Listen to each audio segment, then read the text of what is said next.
Thank you, everybody, for coming to the Aaron Torres Podcast YouTube page. If you could do me a quick favor, see that little subscribe button at the bottom of your screen? Go ahead, click that subscribe button. Really does help our channel grow, our audience grow, and I really do appreciate it more than you know. So click that subscribe button. Appreciate your support. Now, here's the video that you came here for.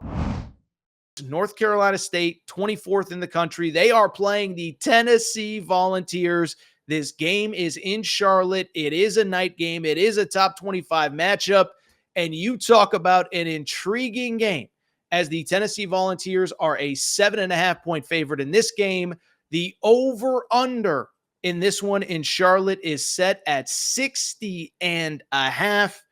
And when I look at this game, there is only one word that I think of that has me fired up for this one, and that is Nico. It's Nico time in Knoxville. I guess it's Nico time technically in Charlotte this weekend, but Nico Iamaleava, I hope I said that correct. Last time I said it, Tennessee fans got mad, but Nico Iamaleava, listen, let me say this about Nico. So he obviously had his first regular season start. He played in the bowl game a year ago. Had a regular season start against Chattanooga. And as a theme of this show, you don't want to get too high. You don't want to get too low after one game against an FCS opponent. But one, Tennessee scored 69 points. That's first off. Nice, by the way. Two, on top of that, Nico, 314 yards passing, 3 touchdowns, basically doesn't play the second half. But what stands out to me is that, first of all, if you just watch the game, listen, I'm not a quarterback expert, okay? I don't claim to be Jordan Palmer or one of these guys that works out these guys. But the ball, Tennessee fans, just tell me, doesn't the ball just come out of this kid's hand differently? Quick release, effortless throwing motion.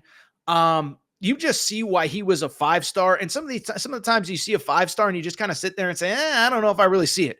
With Nico, it's impossible not to see. And I thought it was kind of interesting, just kind of browsing social media on Saturday afternoon, during the game, after the game on Sunday and Monday. And I know that social media isn't always a be-all, end-all, but it kind of stood out to me that the people who really know college football, saw David Pollack tweeting about it, saw my buddy Cole Kublik, who I think is as good of a voice in college football as there is, on his SEC Network show with Roman Harper. They were talking about Nico. And so you don't want to oversell one game against Chattanooga, but this kid was awesome. And I am so excited to see him on this big national stage. Listen, I'm not the first person to say it this week. This feels like a national potential coming out party for Nico and potentially for the Tennessee Vols as well. If you go back to that week 1 game against Chattanooga, the other thing that stood out, Josh Heupel, we give him so much credit for the passing game and the offensive fireworks in that offense.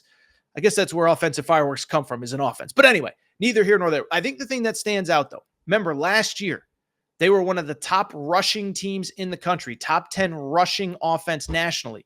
This year, start with, for all the Nico talk, 304 yards on the ground against Chattanooga, about 7 yards per carry. Dylan Sampson with well over 100 rushing yards in this game. We know how good the defensive front is. I think it's interesting. You talk to people around this league, the defensive fronts that scare you aren't necessarily the ones that you would think would. Georgia, we've talked about it. Kirby Smart feels like he doesn't have the dudes up front that he has once had. You look at, on top of it, Alabama maybe losing some guys. Tennessee, they got dudes all over the place in that front. Obviously, we didn't see a ton of it against Chattanooga, but that defensive front as good as anybody. James Pierce, people were talking about as a potential top 5 pick. And so that defense, it'll be very interesting to see them in their first test of the season. But this, to me, and we talked about it, we had Trey Wallace from Outkick on the other day. This is a complete football team. I think we think about Josh Heupel, Hendon Hooker, throwing the ball all over the field. They can run the football. The O-line is good. And I think that defensive front is better than people think.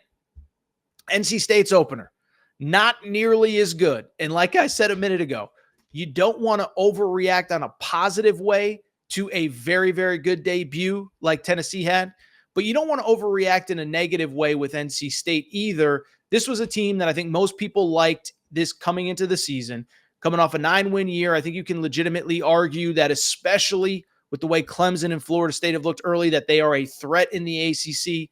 Think that Miami's probably the favorite. But I bring it up just because, if you overreact to week one, and we're all guilty of it, this was a team that did not look good. Now, they beat Western Carolina, 38-21. But this was a team that was trailing early 7-0, trailing 21-17 going into the fourth quarter. And even with like 8 minutes to go, it was a one possession game before they eventually pulled away late. Good news for NC State. That passing game is still really, really, really good. They did, for people who did not watch the opener against Western Carolina, remember they brought in Grayson McCall, the transfer from Coastal Carolina, just a very, very good college quarterback. Entered the portal 2 years ago and was highly coveted, decides to go back to Coastal Carolina. Then last year does ultimately enter the portal, throws for over 300 yards in that season debut. And the one name to know from NC State, if you do not know the name Kevin Concepcion, you better get to know it really quick.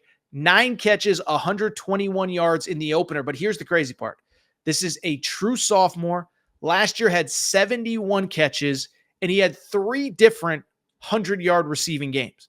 And so I bring it up because this is a guy who has played 14 career college games, already has 4 100-yard receiving games. He's a dude. He's a baller.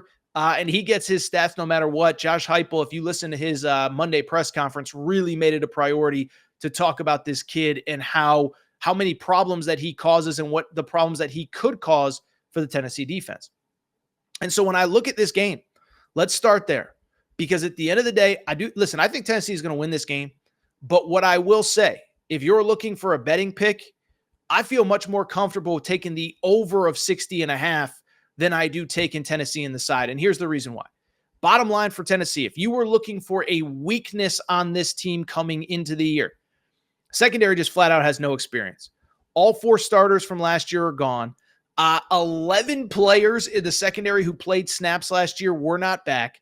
Now, if you ask Tennessee fans, some of them maybe by design were not back, and maybe that was part of the coaching staff's idea, and maybe they brought in some guys that, basically, maybe let's just be honest, maybe they just ran off some guys. They were excited about some of the guys they brought in. At the same time, though, you have an entirely new starting secondary. That is a little bit of a concern, especially against a guy like Grayson McCall, who, as I said, over the course of his career has been a very, very good college quarterback. This is an offense that should have, no problem over the course of the season passing the ball. Each of the last 3 years for McCall, by the way, he's thrown over 20 touchdown passes at about a 68, 69, 70% clip. So this is a dude that is comfortable in the pocket. He's had some big games. And if I'm looking at Tennessee, that one weakness is the secondary. I think NC State's going to move the football. Same time, I don't think NC State's going to be able to stop Tennessee. Because on the one hand, the pass defense was not good the other night against Western Carolina, okay? Western Carolina in that season opener, if you watch the game, they were able to move the football through the air. Quarterback threw for over 200 yards passing, and the crazy part was they ran the ball very well as well. This is Western Carolina I'm talking about against NC State. And so when I look at Tennessee, that's what would scare me if I was an NC State fan, is the idea that, guess what? If you somehow take away Nico, your run defense was not good. By the way, worth noting, NC State lost one of the best defensive players in the ACC last year. Peyton Wilson is now with the Pittsburgh Steelers. So that run defense is not great. And as I said, Heupel, he gets all the credit, all the hype, if you will, for the passing game, for the vertical passing game. They can run the football if they need to. As I said, over 300 yards in their season opener. Dylan Sampson with over 100 yards himself. And so I just think there's going to be a lot of points in Charlotte. I think Tennessee wins. My guess is that they cover. I'll say something in the neighborhood of 38-28 or something like that. But give me the over. I think that's the much better bet. I think the over hits with ease. And I think 38-28 is being conservative because I think Tennessee could certainly put up more points. And I think if things go wrong in the secondary, NC State could as well.